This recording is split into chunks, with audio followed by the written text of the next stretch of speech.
பல முறை குறி தவறுனது உண்மைதான்.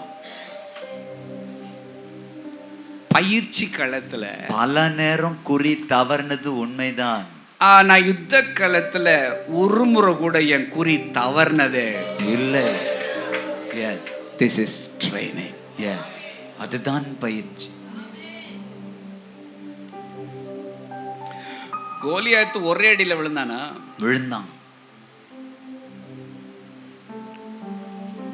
ஒரே ஒரு உருட்டு கல்லுல ஒரு சுருட்டு கவன் இல்ல. பிகின் ஆனவனே முடிச்சு. எஸ். எப்படா இப்படி பொட்டுல கரெக்டா அடிச்ச அப்படின்னு ஆடு மேய்க்கிறப்ப எத்தனை முறை கவனை சுத்தினானோ தெரியல. அல்லேலூயா, அல்லேலூயா. எத்தனை முறை டார்கெட் மிஸ் ஆச்சுன்னு என்னன்னா தெரியல. கோலியாத்தை இவன் ஃபேஸ் பண்றதுக்கான ஒரு தருணம் வருங்கிறத தெரிஞ்சு இந்த ட்ரைனிங்கை சீக்ரெட்ல வச்சு பலமுறை டேவிடுக்கு தந்து அதில் பலமுறை குறி தவறுகிற அனுபவத்தை அனுமதிச்சு குறி வைக்கிற கலைய டேவிடுக்கு கற்றுக் கொடுத்த தேவனுக்கு ஸ்தோத்திரம், ஸ்தோத்திரம். ஹல்லேலூயா, அல்லேலூயா, ஹல்லேலூயா. ஒவ்வொரு முறை குறி மிஸ் ஆகுறப்பையும் தப்பு, இப்படி செஞ்சிருக்கணும் நீ. ஓகே, இப்போ நான் பண்றேன், இல்ல நீ இப்படி செஞ்சிருக்கணும். திரும்ப திரும்ப திரும்ப திரும்ப குறி தவற வச்சு குறிய வைக்க கத்து கொடுத்தார். ஆமென். ஹல்லேலூயா, அல்லேலூயா சொல்லுங்க. ஹல்லேலூயா, ஹல்லேலூயா. பயிற்சி களத்துல குறி தவறினவன் யுத்த களத்துல குறி தவறவே இல்லை. ஹல்லேலூயா, ஹல்லேலூயா. சங்கீதம் 18:34 வாசிங்க. சங்கீதம் 18:34. வெண்கல வில்லும் என் புயங்களால் வளையும்படி என் கைகளை யுத்தத்திற்கு பழக்குவிக்கிறார். அல்லேலூயா சொல்லுங்க. அல்லேலூயா. வெண்கல வில்லும் என் புயங்களால் வளையும்படி கர்த்தர் என்ன செய்றாரா? என் கைகளை யுத்தத்திற்கு பழக்குவிக்கிறார். ஆமென் சொல்லுங்களேன். ஆமென். 144:1 வாங்க பாப்போம். என் கைகளை போருக்கும் என் விரல்களை யுத்தத்திற்கும் படிப்பிக்கிற, சொல்லுங்க, படிப்பிக்கிற என் கண்மலையாகிய கர்த்தருக்கு ஸ்தோத்திரம், ஸ்தோத்திரம். நியூ லிவிங் டிரான்ஸ்லேஷன் எப்படி இருக்குன்னா, he trains my hands for war. He trains my hands for war and gives my finger skill for battle. Yes. அல்லேலூயா, அல்லேலூயா. யுத்தத்துக்கான ஒரு திறனை, ஒரு ஸ்கில்ல என்னுடைய விரலுக்கு ட்ரெயின் பண்றாரு. அல்லேலூயா சொல்லுங்க. அல்லேலூயா. ட்ரைனிங் பீரியட் வேற, உங்க மொமெண்ட் வேற. ஆமென். பயிற்சி களம் வேறு, உங்க தருணம் வேறு. ட்ரைனிங்ல எத்தனை முறைனாலும் தோத்து போ. எஸ். ஆனா உன்னுடைய தருணம் வர்றப்ப ஃபர்ஸ்ட் அட்டெம்ப்ட்ல நீ அடிப்ப. ஆமென். அல்லேலூயா, அல்லேலூயா, அல்லேலூயா. உங்க குறி தவறாது. பயிற்சி களத்துல தேவன் தருகிறது எல்லாமே தவணை. சொல்லுங்க, தவணை. மிஸ் ஆயிருச்சா? ஆயிருச்சு, பரவாயில்ல, தவணை தரேன். எகிப்துக்கு போய் மிஸ் ஆயிருச்சா? பரவாயில்ல, விட இன்னொரு அட்டெம்ப்ட் வச்சுக்கலாம். அப்படி அங்கேயும் போய் மிஸ் ஆயிருச்சா? இன்னொன்னு வச்சிருக்கேன். தவணை. சொல்லுங்க, தவணை. ஆனா கோலியாத்தை ஃபேஸ் பண்றப்ப மிஸ் ஆச்சுன்னு வச்சுக்க, அது தவறு ஆயிடும். தவணை வேற, தவறு வேற. ட்ரைனிங்ல உனக்கு கிடைச்சது தவணை. ஏன் ட்ரைனிங்ல இத்தனை தவணையை தந்தார்னா, உன்னோட தருணம் வர்றப்ப தப்பு செய்ய மாட்டேங்கணும். எஸ். அல்லேலூயா. ஒரே அடி. எஸ். ஆடிச்சானையா தாவீது நெத்தி அடி, அதில் விழுந்தானையா கோலியாத் செத்தபடி. ஒரு உருட்டு கல்லுல ஒரு சுருட்டு கவனில, ஒரு உருட்டு கல்லுல ஒரு சுருட்டு கவனில, விரட்டி அடி முரட்டு அடி நெத்தி அடி, விரட்டி அடி முரட்டு அடி நெத்தி அடி, அஞ்சு கல்ல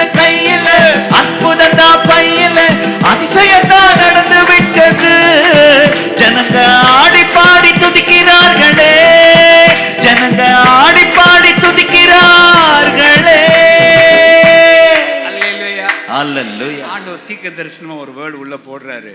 ட்ரைனிங்ல நீ பல கல்லு வேஸ்ட் பண்ண, எஸ், ஆனா வாரல ஒரு கல்லு கூட வேஸ்ட் வேஸ்ட் ஆகாது. ஆமென். 5 எடுத்தேன், 4 வேஸ்ட், 1 தான் அடிச்சேன். இல்ல 5 அடிப்ப, 5 அடிப்ப. ஆனா அதுக்கு முன்னாடி நீ வேஸ்ட் பண்ண பாரு கல்லு. பொறுக்குனதெல்லாம் காலி. எங்கடா போச்சு? குறி தப்பிச்சு, குறி தப்பிச்சு, குறி தப்பிச்சு, குறி தப்பிச்சு. இங்க வந்தா ஒரே ஒரு அடி, ஒரு கல்லு கூட வேஸ்ட் ஆகல. எஸ், குறி தப்பாம எல்லாம் பொறி பறக்குதாங்க. அல்லேலூயா, ஹalleluya. யுத்த களத்துல தவறு நிகழ்ந்து விடக் கூடாது என்பதற்காக தான் நம்முடைய பயிற்சி களத்துல ஒரு பிளெஸிங்காக தேவன் என்னை பண்படுத்துகிற, பக்குவப்படுத்துகிற அந்த வருஷங்கள்ல, அல்லேலூயா, அந்த வருஷங்கள்ல நான் புரிந்து கொள்வதற்கு தேவையான பல தருணங்களை, பல வாய்ப்புகளை நான் சறுக்குனாலும், நான் தோற்று போனாலும் மீண்டும் மீண்டும் எனக்கு செஞ்சு என்ன ஒரு மேன் ஆஃப் அண்டர்ஸ்டாண்டிங்கா மாத்தின கர்த்தருக்கு ஸ்தோத்திரம். புரிதல் உள்ள தேவ மனிதனாய் மாற்றின கர்த்தருக்கு ஸ்தோத்திரம். அல்லேலூயா, ஹalleluya. ஒரு பாடத்தை நாம கற்றுக்கொண்டது ஒரு இடமாகவும், ஒரு ஆசீர்வாதத்தை நாம பெற்றுக்கொள்றது வேற இடமாவும் இருக்கும். பாடத்தை கத்துக்கிட்டது இங்க, ஆசீர்வதிக்கப்பட்டது அங்க. அங்க. அல்லேலூயா, ஹalleluya. கத்துக்கிட்டது இங்க, ஆசீர்வதிக்கப்பட்டது அங்க. அப்ப முக்கியமான இடத்துல நான் ஜெயிக்க தேவையான பாடத்தை இந்த பிரஷர்ல நான் கத்துக்கிட்டேன், இந்த தோல்வியில நான் கத்துக்கிட்டேன். தேவன் என்ன உழுது இருக்கிறார், என்ன பண்படுத்தி இருக்கிறார், என்ன பக்குவப்படுத்தி இருக்கிறார். நான் ரெடியா இருக்கிறேன் விதைக்கிறதுக்கு ஏற்ற நிலமாக. எஸ், அல்லேலூயா. விதை இருந்தோம், ஆண்டவரால ஏன் விதைக்க முடியலன்னா, இருங்கப்பா கலப்ப வேலையை என்ன முடியல. எஸ், அல்லேலூயா. இன்னும் கலப்பாதாம்பா இருக்கு. ஏன் ஆண்டவரே விதைச்சு விடுங்க, இருறா, இன்னும் உழுகுற வேலையை நான் என்ன செய்யல, ஆரம்பிக்கலாம். இப்பதான் ஒரு ரவுண்டு போயிருக்கேன். எஸ், இன்னும் 2வது ரவுண்ட்ல என்ன செய்யுதுன்னா போக வேண்டியிருக்கு. எஸ், அல்லேலூயா, ஹalleluya. ரொம்ப நாளைக்கு முன்னாடி, ஒரு பல வருஷங்களுக்கு முன்னாடி இந்த இந்த இந்த ஆட் ஒன்று வந்துச்சு. எத்தனை பேர் அது நீங்கள் பார்த்துருக்குறீங்கன்னு தெரியல.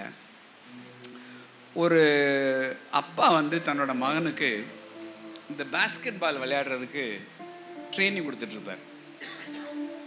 அப்போ அம்மா வந்து அதை உட்காந்து என்ன செய்வாங்கன்னா பார்த்துட்ருப்பாங்க. இந்த விளையாண்டுக்கிட்டே இருக்கிறப்ப மகனை வந்து ஏமாற்றி தன்னுடைய வித்தை யார்கிட்ட காட்டுவார்னா, மகன்கிட்ட யார் காட்டுவா? அப்பா காட்டுவார். அப்படி தட்டிக்கிட்டே இருக்கிறப்ப பையன் பாலை வந்து வாங்கலான்னு நினைக்கிறப்ப பையன் இப்படி காலை விரிச்சிட்டு இருப்பான் பாருங்க. இந்த பையன் 2 காலுக்கு இடையில பாலை இப்படி தட்டி விட்டு பின்னாடி வர்ற பாலை தூக்கிட்டு போயிடுவார். அவன் என்னடான்னா, இப்படி ஏமாத்திட்டியாப்பா நீ. உடனே அம்மா சொல்லுவாங்க, ஏங்க இப்படி அங்கே பிள்ளைய தோக்கடிப்பீங்க, உங்க வித்தையெல்லாம் போய் என் மகன்கிட்ட தான் நீங்க என்ன செய்யணுமா, காட்டணுமா. அப்பா ஒண்ணுமே பேச மாட்டார், சைலண்டா இருப்பார். பிள்ளையும் அப்படியே முகத்தை உம்முன்னு வச்சுக்கிட்டு அவன் பாட்டில் போய் உட்காந்துருவான். டோர்னமெண்ட் வரும். என்ன வருது? டோர்னமெண்ட். இதே மாதிரி ஒரு ஆப்போனண்ட் முன்னாடி நிற்பான். இவன் அப்பாட்ட சந்தித்து அதே சூழ்நிலை அங்கேயும் வரும். ஆப்போனண்ட் காலை விரிச்சுக்கிட்டு இப்படி நிற்பான். இவன் அப்பா இவன்ட்டு எப்படி பாலை தட்டி பாஸ் பண்ணாரோ அதே மாதிரி அவன்கிட்ட தட்டி பாலை தூக்கிட்டு போவான். உடனே கேலரியில் உட்காந்துருந்த அம்மா அப்பாவோட ஒரு பார்வை வைப்பாங்க. அப்பா ஒரு பார்வை பார்த்து புரிஞ்சுக்கிட்டியா அப்படின்னாரு. அல்லேலூயா. சில நேரம் எங்க ஐயா என்கிட்ட ஏன் அவர் வித்தையை காட்டி என்ன தோற்கடிக்கிறார்னா, யுத்தத்துக்கான காரியத்தை உங்க அப்பன்ட்ட இருந்து கத்துக்கோ. நீ என்கிட்ட எத்தனை முறைனாலும் தோக்கலாம், ஆனா பிசாசிட்ட ஒரு முறை கூட நீ தோற்று போகிறது என்னால அனுமதிக்கவே முடியாது. எஸ், ஹalleluya. அப்பன்ட்ட 1000 முறை தோத்தவன் பிசாசிட்ட ஒரு முறை கூட தோக்க மாட்டான். நின்னாலே மரண அடிதான். எஸ், ஹalleluya. அல்லேலூயா. ஹalleluya. எங்கிட்ட இருந்துடா இப்படி வந்து அடிக்கிறீங்க? எல்லாம் எங்க ஐயா கத்து கொடுத்ததான். எங்க அப்பாவும் நானும் ட்ரைனிங்ல இருந்தோமா, எங்க டாடி இந்த வித்தையெல்லாம் என்கிட்ட காட்டினாரு. எங்க டாடி கிட்ட கத்துக்கிட்டதை இப்ப நான் உன்கிட்ட காட்டுறேன். மாற்றேன்.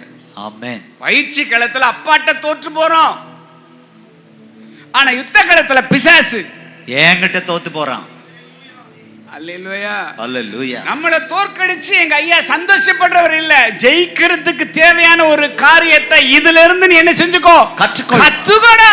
கத்துக்கடா. ஆமென் சொல்லுங்களேன். ஆமென். அல்லேலூயா. அல்லேலூயா. ஒரு உருட்டுகளில தாங்க மாட்டான், ஒரு சுருட்டு கவனில எஸ் பொத்துன்னு விழுந்துட்டான். நம்ம வாழ்க்கையில நாம கடந்து போன பாதை எதுவுமே வீணா போக வாய்ப்பு என்னன்னா இல்லை. என்னை அற்புதமான விதத்துல நீங்க பக்குவப்படுத்தினதுக்காக உமக்கு ஸ்தோத்திரம். ஸ்தோத்திரம். ஒரு உருட்டு கல்லுல ஒரு சுருட்டு கவனில, ஒரு உருட்டு கல்லுல ஒரு சுருட்டு கவனில, விரட்டி அடி மொரட்டு அடி நெத்தி அடி, விரட்டி அடி மொரட்டு அடி நெத்தி அடி. நம்முடைய ஆசீர்வாதங்களை, அவர் நம்ம கருளி செய்கிற ஆசீர்வாதங்களை, உயரங்களை, மேன்மைகளை, குளோரிய நான் ப்ராப்பரான விதத்தில் கையாளணுங்கிறதுக்காக தான் என் அழைப்பு கிடைத்த ஆசீர்வாதம் இன்னும் என்னுடைய மினிஸ்ட்ரியில மேனிஃபெஸ்ட் ஆகல. எஸ். அல்லேலூயா. ஹல்லேலூயா. சில பேரோட லைஃப்ல கொஞ்சம் ஏர்லியரா எல்லாமே வந்ததுனால தான் இப்போ சிக்கலாகி போச்சு. எஸ். மோன்சனை எங்கேயோ ஒரு இடத்துல பிரசங்கம் பண்ணதை யாரோ ஒருத்தர் என்கிட்ட சொல்லி கேள்விப்பட்டு என்கிட்ட சொன்னாங்க, சிலரை ஆண்டவர் ஆசீர்வதிச்சுட்டு சுத்திகரிக்கிறாராம், சிலரை சுத்திகரிச்சுட்டு ஆசீர்வதிக்கிறாராம். எனக்கு இது ரெண்டுமே புரியலைங்கிறார் அண்ணன். ஆமென். உங்களுக்கு புரிஞ்சிருக்கா? இதை சுத்திகரிக்காம யாரெல்லாம் ஆசீர்வதிக்கிறாரோ டேஞ்சர் தான். ஆனா யாரை சுத்திகரிச்சுட்டு ஆசீர்வதிக்கிறாரோ சேஃப். சேஃப். ஒருவேளை நீங்க கர்த்தரால் ஆசீர்வதிக்கப்பட்டவராக இருந்தும் உங்க அழைப்பு கிடைத்த பிளெஸிங்ஸ் இன்னும் உங்க லைஃப்ல மேனிஃபெஸ்ட் ஆகாம இருக்கிறதுக்கு காரணம் உங்களை இன்னும் ஆண்டவர் ப்ரூன் பண்ண வேண்டியிருக்கலாம். எஸ். ரிஃபைன் பண்ண வேண்டியிருக்கலாம். ஆமென். பெரிய பெரிய பிளெஸிங்ஸ் எல்லாம் உங்க தரிசனத்துல மேனிஃபெஸ்ட் ஆக போகுது. ஆமென். ஆக போகுது. அல்லேலூயா. ஹல்லேலூயா. உங்களுக்கே திக்கு திக்குன்னு இருக்கும். நல்லா ஊழியத்துக்கு 28 வருஷம் ஆச்சு. ஆனா ஆரம்பத்துல விஷம் தான் இருந்துச்சு. ஆனால் நாங்கள் என்னமோ நல்லா இருக்கிற மாதிரி நினச்சிக்கிட்டு இருந்தோம். ஆனால் இப்போ தான் தெரியுது நம்ம சரியில்லாத ஆளுங்கிறது. எஸ். நான் ஊருக்கு போன புதுசில், தங்கச்சி மடத்துக்கு என்னை கர்த்தர் அனுப்பின புதுசில் 2001 மாறினதால் வேலை பஞ்சாவடியில் படித்து முடித்த உடனே ஃபாதர் என்னை தங்கச்சி மடத்துக்கு தான் நான் அனுப்பப்பட்டேன். அப்போ தான் அனுப்பிச்சி வச்சாங்க. அங்கே போன ஒரு எழுப்புதல் வந்துருச்சு. போன ஒரு 8 மாதத்தில் கொத்து கொத்தா ஜனம் ரட்சிக்கப்படுறாங்க. எனக்கு தெரிஞ்சு ஒரு 600 பேருக்கு மேலே நான் பைபிள் ஸ்கூல் முடிச்சுட்டு எங்கள் கிராமத்துக்கு போனேன். வித்தின் 8 months ஒரு 600 பேருக்கு மேலே ரட்சிக்கப்பட்டாங்க. எஸ். கேத்தலிக் சர்ச்சில் என்னை ப்ரீச் பண்ணுறதுக்கு ஃபாதர்ஸ் அலோவ் பண்ணாங்க. தினசரி எங்கேருந்து தான் கூட்டம் வரும்னு தெரியாது. வாரத்தில் 2 நேரம் கேத்தலிக் சர்ச்சில் நான் ப்ரீச் பண்ணுவேன். அந்த சர்ச் ஃபுல்லாகி பின்னாடி கொடிமரம் வரைக்கும் ஆள் உட்காந்துருப்பாங்க. கேத்தலிக் சர்ச்சில் நைட் ப்ரே நடத்தினேன்னா 1000க்கு மேலே ஜனங்கள் கூடுவாங்க. அதுக்கெல்லாம் நாங்கள் ஐ விட்னஸ். நான் போன சில மாதங்களில் நடந்துச்சு. நான் அப்போ தான் ரட்சிக்கப்பட்டு 3 வருஷம் ஆகி பைபிள் ஸ்கூல் முடிச்சுட்டு நான் போய் ஃபீல்டில் நின்னா இப்படி ஒரு காரியம் நடக்குது. எங்கள் இப்போ இருக்கிற வளாகத்தில் நான் டெய்லி ப்ரீச் பண்ணேன்னா 40 நாள் தினசரி ஒரு 800 பேருக்கு மேலே கேதர் ஆவாங்க. எஸ். எந்த அறிவிப்பு இருக்காது, எந்த விளம்பரம் இருக்காது. சாயந்தரம் ஆனால் எல்லாரும் குழந்தைங்களோட குடும்பமாக அந்த கடற்கரை மணலில் உட்காந்துருவாங்க. 40 days. எஸ். பயங்கர ஃபயராக குடிகாரன், கஞ்சா குடிக்கிறவன், மனைவி அடிக்கிறவன், பூரா கொத்த சூசைட் பண்ணுறவன் எல்லா பேரும் பிடிச்சி அள்ளி என்ன செஞ்சேன்னா, அப்போ என் மைண்டில் ஒரு எண்ணம் இருந்துச்சு, என்னையா நமக்கு முன்னாடி இத்தனை வருஷம் இங்கெல்லாம் ஊழியம் பண்ணுறோம்னு சொல்கிறாங்க, 20 வருஷம் 25 வருஷம் என்ன பண்ணிட்டு இருக்காங்க இவங்கெல்லாம். தான் வந்தோம் கொத்தா என்ன செய்யறோம்னா ஆத்மாக்கள் ரட்சிக்கப்படுது. என்ன பண்றாங்க இவங்கெல்லாம்? ஊழியம் பண்றாங்களா இல்ல டயத்தை வேஸ்ட் பண்ணிட்டு இருக்கிறாங்களா? இப்படிதான் இந்த அடங்காதவனுக்கு புத்தி போச்சு. எஸ்.